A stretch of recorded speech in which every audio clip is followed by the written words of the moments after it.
Changes abound in the Pacific Division this offseason. On today's episode, we're going to talk about new players in the division.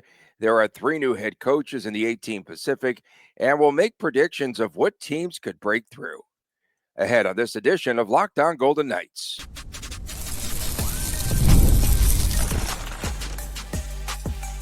You're Locked On Golden Knights, your daily podcast on the Vegas Golden Knights, part of the Locked On Podcast Network. Your team every day. Hi again, everyone. Tony Cardasco and Chris Golick from Las Vegas. Thanks for making us your first listen every day. I am a longtime sportscaster, marketing consultant, and the host of the Believe in Vegas podcast. He is Chris Golick, and Chris is the owner of Silver State Cards and Sports and the collectibles editor for the Hockey News. Coming up ahead on today's show, we will take a look and dig into the Pacific Division. There were 6 trades, 4 in the Pacific so far, and we'll take a look at the new players, new coaches, and what team or teams can make a jump in the Pacific. So we go to yesterday with the year left on his contract, Chris, the Anaheim Ducks. They traded Trevor Zegras, who I thought was going to be a superstar at one point, to Philadelphia. Zegras, just 24 years old. He could still become that. 32 points, 57 games, injury plagued and what have you. The Ducks receiving Ryan Pulock from the Flyers, along with a couple of draft picks, one this year, one next. Pulock is a center, 31 points last season, a career best. And Zegras just wanted to play center, and that wasn't going to work out. They acquire Pulock, and they also have the addition of Chris Kreider on this team now, and the left winger. And Pat Verbeek said this past week, or yesterday, I should say even, said Pulock and Kreider are mature players. So that's where it started. Did not believe that Zegras was mature enough. He's still a kid at 24. I get it. Someone joked, I think it was Zabowski, joked that Trevor Zegras is a TikTok hockey player, which it's kind of funny because he does all the crazy breakaway drills and stuff and twirling the stick and just all sorts of goofy stuff. You see random people on YouTube and stuff doing it. It's actually really fun to watch, and a lot of skill is needed, but that really doesn't transfer to the NHL. And like you said, I mean, Zegras, 61 and 65 points in his first 2 seasons of full-time NHL play, and then injuries and stuff have slowed him down. So is this lack of maturity? Is this injuries? Is this a little bit from column A, column B? Does he simply just need a change of scenario and he'll get things going? On the other side, Poling or Paling, I forgot how it's pronounced. I think it's Paling, I don't know. Either way, 31 points, 68 games, 28 points, 77 games. It's going to add, I guess, some maturity, according to what the Ducks said. Little shot at Zegras on the way out, I guess. And that trade in totality was a second and a fourth. That's, I don't know. I mean, I think the Flyers came out on the right side of that deal. Ducks get to shed some salary cap, win-win, I guess, at the end of the day. I think Rick Tocchet will do wonders for Zegras too. I do. Well, and good connection right there, because again, the Pacific Division connection. He's seen a lot of him. I think I mentioned that on Twitter yesterday. I'm glad you brought that up. So you got to think that has something to do with it. And also, Jamie Drysdale, former Anaheim Duck, was traded to Philly. So you do have a relationship there. Both players came up through the same rookie class and everything. So, you know, see if you can handle what it's like being an NHL player in Philly. Thank God. What's the coach is gone? Why am I blanking on the coach's name? Tortorella. There we go. Okay. Yeah, I was trying to help you there, but I was slow too. So Chris Kreider, his addition, I like the line there with Mason McTavish at center, and then the wings are Kreider and Troy Terry on line 2. I think that's going to be pretty interesting. VGK is going to have to shut that line down. And of course, Kreider going with former Rangers. He's got Vetrano and Strome and Jacob Trouba. So that's New York Rangers West. And together, it was a pretty good connection there in New York. I mean, they were very competitive. And can they bring that same type of physicality to the Pacific Division? I think this is a team, we'll talk about it later, but a team that is missing, they have a ton of cap space, Anaheim. and they can make some noise in the Pacific if they fill in a few gaps and get some pieces. 100%. And they're making a lot of moves right now. Will definitely be talked about in that third segment about teams that are going to make a jump. I guess question for you, looking at Chris Kreider, last four, going back to the 21-22 NHL season, 77, 54, and 75 points, and then 68 games. So it's pretty much a full-time season, played about 3/4 of the games, a little bit more. Only 30 points. What happened? Yeah, well, that team went south. That's what happened, and a lot of the production. But they was were in down. the hunt at least until about February and then fell off. It's not like they were a dumpster dive from the beginning. Yeah, in the hunt. Well, they were in the middle there of the pack, and Oh, it they, was an upward climb. Don't get me wrong. It yeah, was, they had a number of issues, and of course they couldn't score, and that's one of the biggest issues, like VGK in the playoffs. I think what we're going to see there, I want to see face-offs between Kreider and Mark Stone. They both make the funniest faces. I just want that. I don't want them like in the dot. I want them to like have like a bitter beer face battle or something. I would like a They are stare down, both. like a boxing promo thing or something like that between those two. Is that It what would we're trying be, to get at? yes, it would be hilarious. The Seattle Kraken acquired Mason Marchmont from the Dallas Stars and Joe Veleno from the Blackhawks. Marchmont, the Stars needed to get some cap space, 47 points this past season. That would definitely help out, again, a team that struggled scoring goals. It was one of his best career seasons, Chris, and he took a puck to the face, missed 20 games, and still had 47 points. And they nickname him the Mush. And The he mush? is Mush. Yeah. Nice. MUSH. Yeah. I think like the mush, like the hockey or like the horse better, mush. Come You on, mushed pull or him. You whatever. mushed him. Yeah. Like you There you go, give people condos. The some bad mush. There you go, juju. condos. Yeah. So 6'4", grit, and really strong Hang in with there. puck Hang possession. in He's there. one of the best with puck possession when you look at his analytics in the league. And then, of course, Seattle got rid of Andre Burakovsky, sent to Chicago in exchange for Joe Veleno, who is just 25 years old. And I think they're filling in some pieces there in Seattle. Seattle, yeah. I mean, starting on the Veleno side, it's definitely not very exciting. Obviously, he's just kind of a guy that's going to be out there and hopefully put up 20, 25 points and have a healthy season and be a complimentary piece in that bottom six. That's obviously Veleno's situation. But Seattle in general, no superstar. That team has been missing a superstar since its inception, a face of the franchise, if you will. I was talking to a buddy of mine through my card streams yesterday. Shout out to Drew, and a big Seattle Kraken fan. And like, hey, who's the face of the franchise? Like, if someone, who do Chandler they all talk Stevenson. about? He's like Joey Stevenson. Daccord. I'm like, Joey really? Daccord, yeah. Joey Yeah. Daccord? I mean, that's Yeah. not going to necessarily That's what do I it. would have said. That was my first guess. Eberle, and then someone said Manny Beniers, and I looked at Manny B's stats. Manny Beniers hasn't really done much. Shane Wright's kind of on the cusp. We'll see if he can get things going. And right. Who knows? I mean, you think a guy like Mitch Marner would be a good fit for up in Seattle, but whether he wants to go there or not. And then on the other side, Mason Marchment. I mean, obviously that's the key addition so far. On top of his 22 goals, 47 points or 53 points in the year before. Dude's just mean. He's a good grinding Tom Wilson type, maybe not as big as Tom Wilson, but definitely type of guy that will protect while putting up numbers and things like that. Type of player that the Golden Knights, I think, desperately have been missing. Kolesar is either an enforcer. He's not. He's either a third line player that can score 35 points. He's also not that. So Kolesar's got to pick a lane coming into the 24-20 or 25-26 season. Mason Marchment has his lane. He takes up both lanes. Yeah, he does take up both lanes. And I did see, I think, either first or second in possession in the NHL. That to me is That's a crazy stat. It's a crazy stat. I just remember seeing that at one point. We could see more movement in the Pacific. What will Anaheim do? LA, San Jose, with a ton of cap space. There's still going to be some big moves here in the Pacific Division. Vegas. That's going to be crazy. Well, Vegas could make a big move. Well, Vegas will make a big move. They're doing something.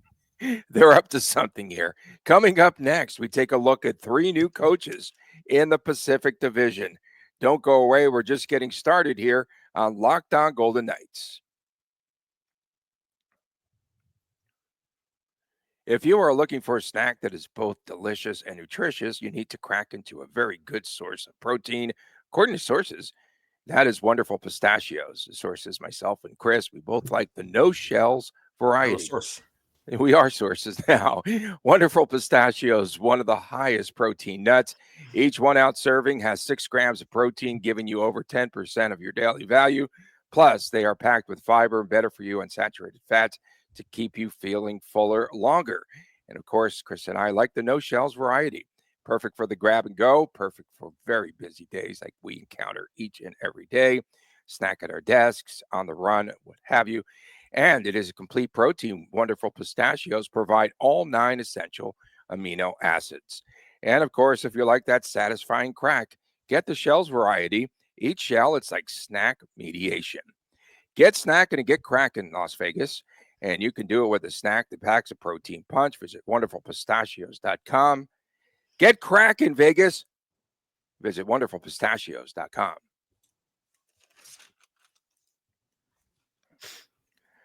I was preparing for that Kreider Stone face off there. They should just have those two make bitter beer faces at each other. I did bitter beer. I learned about bitter beer face.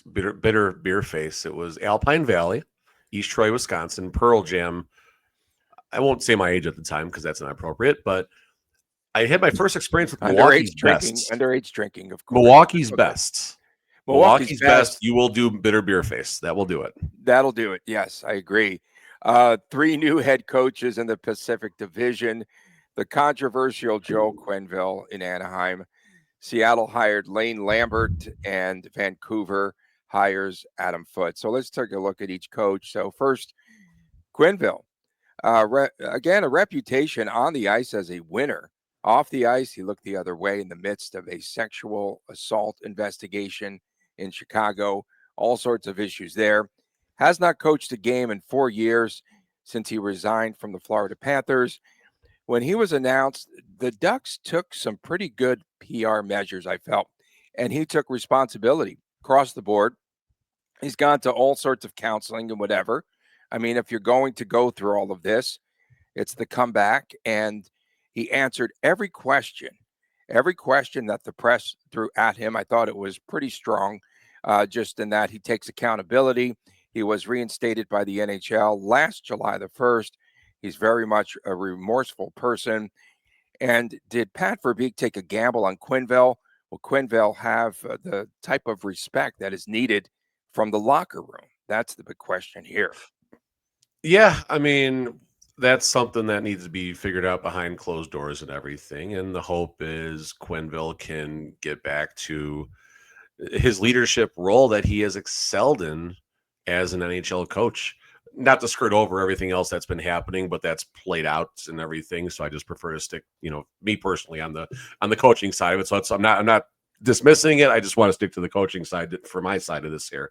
Going back to 1996-97, that's when he was first hired by the Blues as their head coach. And then all the way through his last full season with the Florida Panthers in 2020-21. Quenneville was not in the playoffs when he coached an entire season, just twice.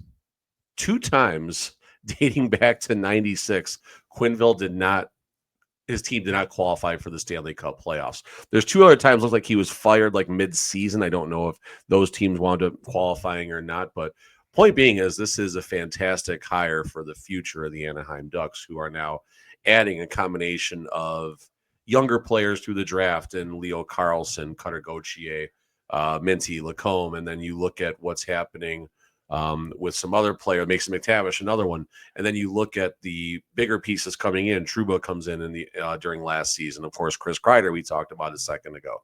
The Ducks are building something here, definitely, and again, they're going to wind up being talked about in all 3 segments. But they're building something, and they're going to be tough next season, and they're only going to get tougher for the next 3 or 4 seasons until their Stanley Cup window possibly opens as soon as 2026-27. Yeah, it's going to be pretty interesting there in Quenneville. Second place behind Scotty Bowman with 969 total wins. He could get to 1,000 wins with any type of success there in Anaheim this upcoming season. Lane Lambert goes to Seattle head coach, replacing Dan Bilsma. Was he fired after just one season? It seems as though it was one season there, right? I believe. In any event, you have Which was Lambert, weird who because Billsman, I thought, built up that team through the American League and everything. Like, I right. thought Billsman was a really good hire given the circumstances. Exactly. It was 1 year though, right? It was very brief there, and of course, they made the coaching change. Lambert was the head coach of the Islanders, associate head coach with Toronto, won a cup in Washington as an assistant, and he brings structure and discipline to Seattle. So maybe this was an undisciplined team. And this feels like an uninspiring hire. I mean, three seasons as the coach with the Islanders, replaced in 23-24, and then he's the associate coach in 24-25 with the Leafs, gets another head coaching gig.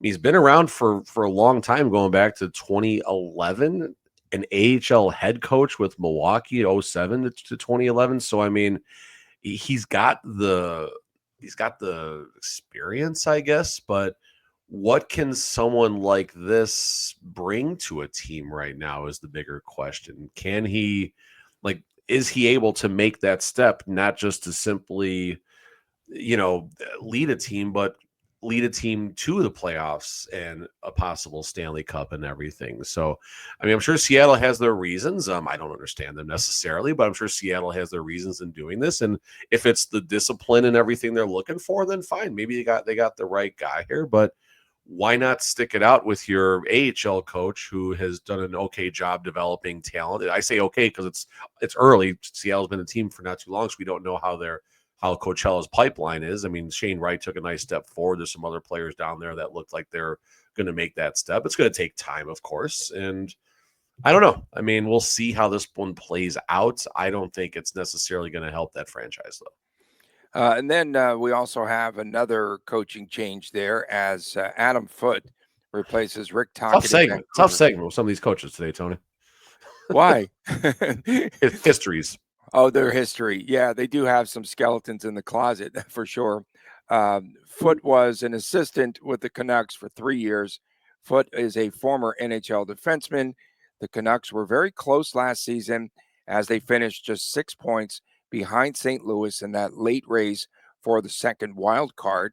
And Thatcher Demko, that is the key to their success there. He played just 23 games last season due to injury. And then, of course, you had that feud there between JT Miller, Elias Pettersson, and that divided the team and the clubhouse. And now, hopefully, they get back on track. And a team that was consistent, playoff team a couple of years ago, and at the top of the division. And now, can they get back on top here in the Pacific? Well, Abbotsford Canucks, their American League team, just won the Calder Cup last night. So that might tell you something about the pedigree as far as maybe kind of what's coming down the pipeline. You would like to think that's going to help the Vancouver Canucks in some way, but it's kind of surprising to see the Vancouver Canucks sticking with someone who's been behind the bench for the last 3 years, watching all this play out. This JT Miller, Elias Pettersson feud didn't start overnight. It didn't start in the last, you know what I mean? It's probably been going for a while. So you wonder why you would want to keep that, I guess, going. Like, why not start fresh with a new coach, whether you give your guy from Abbotsford a shot or simply just find someone new and start fresh with. And I mean, if there's a franchise that needs a reset, it feels like the Vancouver Canucks right now with what they went through last year. And Brock Besser looks like he's going to be moving on and everything. Point of correction, I mentioned Yuri Patera got his name on the Stanley Cup and the Calder Cup. Someone pointed out that Patera's name was not on the Stanley Cup. I thought everyone's name got on the Stanley Cup with the Golden No, Knights it says on the cup, it says the other guy. Fair enough. Okay, yeah. I mean, so I thought everyone's name was on the cup, but I guess not. So my mistake there. But either way, congrats to Patera for his contributions to the Calder Cup. And yeah, but back to Vancouver, we'll see. Was he the starting goaltender? No, Arthur Shelovs is the starting goalie. Shelovs, yeah, because they had that controversial no goal call. Oh, with the goalie not ready and the ref. Yeah, that was the ref's mistake for not looking. The linesman and the refs all have responsibility to make sure the goalies are actually watching the play. And really quickly, the center is the one who has the ultimate responsibility. You teach this at the kids level. You turn around your center before you take the face off. Make sure your goalie's ready. So learning point. You sound like a coach right there. Coming up next, I know a what guy. teams can make a jump in the Pacific Division? Stay with us right here on Locked On Golden Knights. Welcome back on Locked On Golden Knights. Tony Cardasco and Chris Golick reporting from Las Vegas. Thanks for making us your first listen every day. Find us wherever you get your podcast. Fridays are WTF Day. I already had someone firing at me. Our good friend Lou Dog 777 on the podcast yesterday. Yeah, I called the A's a major league team, but I think I said we will have Major League Baseball Aren't they in doing Las okay Vegas. this year, the A's? Yeah, they're okay. I I think thought they're in a playoff position. I mean, I know the they're playoffs are 16 games under 500. They'd have to have, pretty oh, they're good 16 second half. games under. Yeah, under 500. That sounds like Good young typical A's team. by mid-June. Good young team. All of the talent that's coming up through the Aviators, they'll probably all be gone, traded there by the time they reach Vegas. Okay. What were we going to talk about? We're talking about teams or a team that can make a jump in the Pacific Division. And I think from the top for me, I just keep looking at Gary, who they were right there on the brink last year of making it in. They signed Justin Kirkland this past week, a fourth line center, had 21 games, had a knee injury. They liked his sample size, though, when he was in, and they feel that he could be a player of the future. And then they're talking about, who is it, Rasmus Anderson, final year of his contract, 6-team no trade clause, and they have some good talent there. The one player you and I like these like little nuggets there, some of these players that we feel could make an impact. I think a Matt Coronado could definitely fit in with VGK. Coronado's fantastic. I like that guy so much. And of course, they still have Blake Coleman and they have Nazem Kadri and all that for this franchise. I feel that they can perhaps be in the thick of things. I mean, there's three really strong teams, VGK, the Kings, and Edmonton. And can that fourth team step it up and then also get a wild card entry there and beat out teams in the really tough Central where there's a ton of parity in that division too? Pacific in general, I mean, taking major steps forward. Seattle's building through the draft. Anaheim's building through the draft and free agency right now. I'm sorry, not Seattle. I said Seattle. San Jose, pardon me. San Jose is building through the draft right now. Anaheim through the draft and free agency. Flames were a forgotten team last year. They were in the hunt till game 80 or 81 last season. Kind of that team that you really didn't want to kind of face in the first round because they'd be on house money, so to speak. You mentioned Coronado, 77 games, 24 goals, 23 assists, and kind of came out of nowhere. Played with the Wranglers in 23-24 for 41 games, 15 and 27. 34 games with the Flames that same year, and he gets only 9 points. So nice to see Coronado making that jump forward. Flames currently have $25 million in cap space available. Anthony Mantha, that's going to tie up some of that free agency money. Kevin Rooney, Morgan Frost, Connor Zary, UFA, Kevin Ball, Joel Hanley, and Dan Vladar. I mean, there's no issues here as far as they can make a move and add a couple key pieces.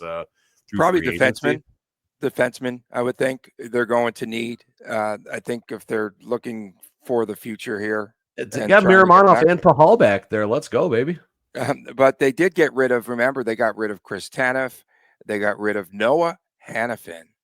Very popular here, has a pin, in fact, and some other players there defensively. So they do need to build there.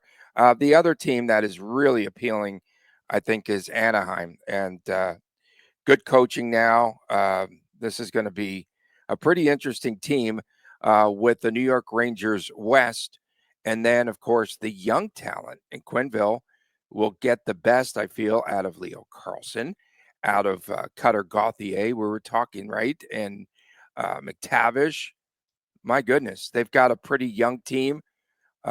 Lucas Dostal is only 24 years old. Is that right? It seems like he's been 25 in the league. Okay. Oh, okay. He just had a birthday, I'm sure. Was it Yeah, just there you go. within the last few Dostal, days? he's just kind of buried right now. And John Gibson, another one they're talking about, linked to Edmonton possibly Edmonton, yeah. in the offseason, or any team looking to pay for a goalie, I guess. 36 million in cap space. Should they move on from John Gibson, that would take them up to 42 million My goodness. in cap space, with already having Kreider locked up, Troy Terry, Alex Killorn, Ryan Strome, all these players on the defensive side. You got Trouba, you got Gudis. I mean, that's a blue line you don't want to mess with. Interesting thing, they only have one blue liner besides rookie Tristan Leno, 21 years old, and he's on a two-way, locked up through 26, 27. So they're going to have to really build that team defensively for the long haul. I'm curious to see how that's going to play out. But Dostal been buried behind John Gibson. He's ready to be a number one NHL netminder. And then whether they go back to Ville Husso or find someone else through Samsonov, perfect backup, perfect tandem in Anaheim right there. And Golden Knight fans wouldn't mind seeing that one bit. And you would think, again, Mitch Marner's name keeps coming up. We got to get the clicks there. So we got to say it a few times to get into the algorithm, I guess. But you wonder why a team like Anaheim isn't appealing. You don't hear any discussions. You don't hear Mitch Marner tied to Anaheim. It was early. It was surprising. Yeah, early on it was. Early on, yes, I agree, but it's literally Vegas, faded. Dallas, LA, and then Columbus supposedly has been saying something lately. Which team do you feel in the Pacific Division, because it is NHL draft week, will be the most active during the 2-day draft in LA? I mean, not Vegas, because they don't have a lot of draft picks. I don't know who's been adding draft picks for the last couple of years. I feel like a team like Anaheim, San Jose. They could get some trades done, obviously, this week. I think there's going to be a lot of activity with all that cap room. We're 1 week away from the draft right now. We're 1 week away from, I'm sorry, 1 week away from free agency, pardon me. Yeah, 1 week away from free agency. But this weekend is the NHL draft in Los Angeles, which no one's talking about. We don't talk about it because VGK has no draft picks here. F those picks. But I mean, no, I would say San Jose could definitely be active, whether they're trying to trade down a little bit or maybe flip a package for, some NHL ready players and stuff like that. They can definitely do some damage. Anaheim, same thing as well. Calgary, I thought, doesn't have a lot through the draft. Again, can I tell you? Will it tell me here? Draft picks.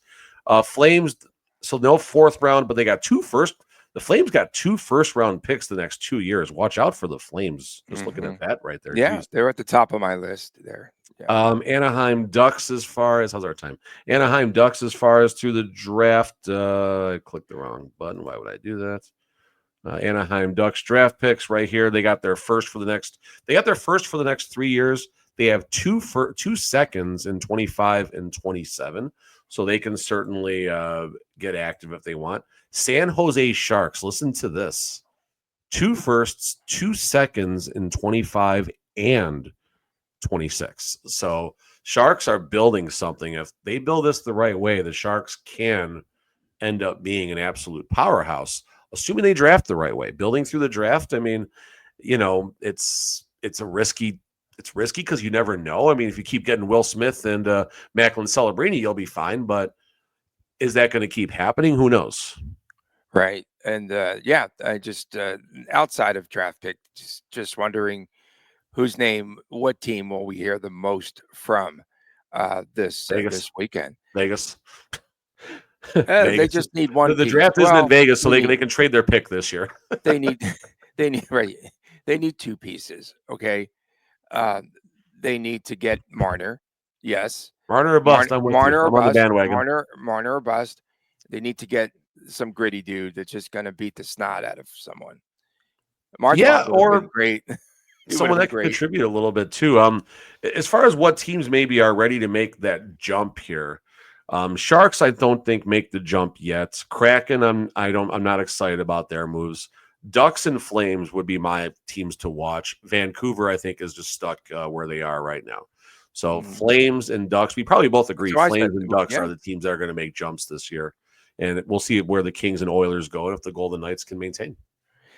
We appreciate everyone tuning in. If VGK just stays at status quo, man, these other teams are coming on. It's going to be real tough here in the Pacific.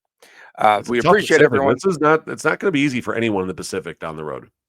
Thanks for tuning in wherever you might be. Of course, especially our everydayers, Fridays WTF, Saturdays, sometimes Chris times Chris Jr., that YouTube exclusive. Please subscribe to our YouTube page. From my man, Chris Golick, I am Tony Cardasco from Las Vegas. We'll see you again tomorrow right here on Lockdown Golden Knights. Please take care.